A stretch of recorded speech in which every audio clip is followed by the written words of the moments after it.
Two in 5, 4, 3, 2, 1.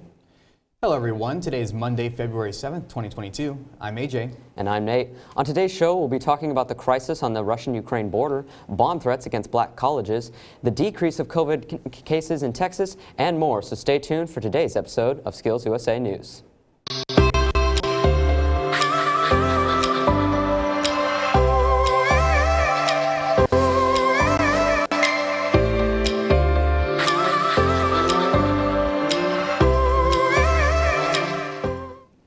Tensions continue to rise as the crisis on the Russian-Ukraine border gets slowly worse. Over the past several months, the Russian military has been amassing on the Ukrainian border with 100,000 troops, presumably in preparation for an attack. Russia has said that they don't plan on invading the country, but they have made certain demands. Fortunately, the president of Turkey has agreed to be a moderator in the peace talks between the Ukrainian President Zelensky and the Russian President Vladimir Putin. Hopefully, they will be able to come to an agreeable solution before it's too late. You know, on that note, I actually heard your story has a pretty good ending too. Isn't that right, AJ? Oh yes, thankfully it does, Nate. The FBI has been investigating the recent bomb threats against 24 historically black colleges and universities here in the U.S. Albany State University, Fort Valley State University, and Spelman College are among those threatened. But thankfully, authorities have also stated that there are no devices found on campus.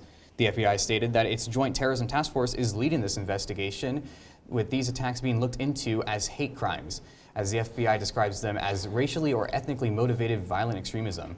On a good note, though, some universities, such as Albany State, has opened back up to students and professors alike. Well, it's good to hear that those students have been able to go back to school safely. Well, maybe we can all go back to normal soon, AJ. And now for some good news closer to home. The state of Texas has seen a fortunate decrease in COVID-19 hospitalizations.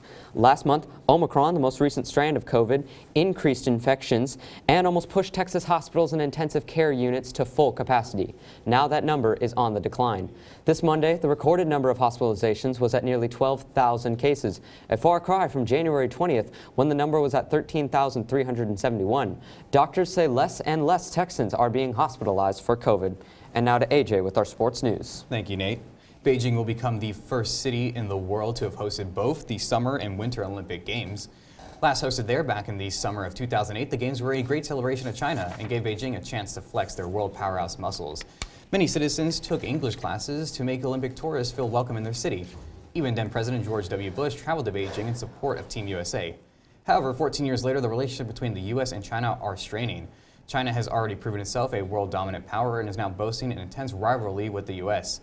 With these tensions and COVID restrictions, no one can foresee a U.S. official walking through Beijing streets again this year. Well, that's all the time we have for today. Thank you so much for watching. Once again, I'm AJ. And I'm Nate. We'll see you next time on Skills USA News. Have a great day, everyone. We have 3. Yeah, that's within time.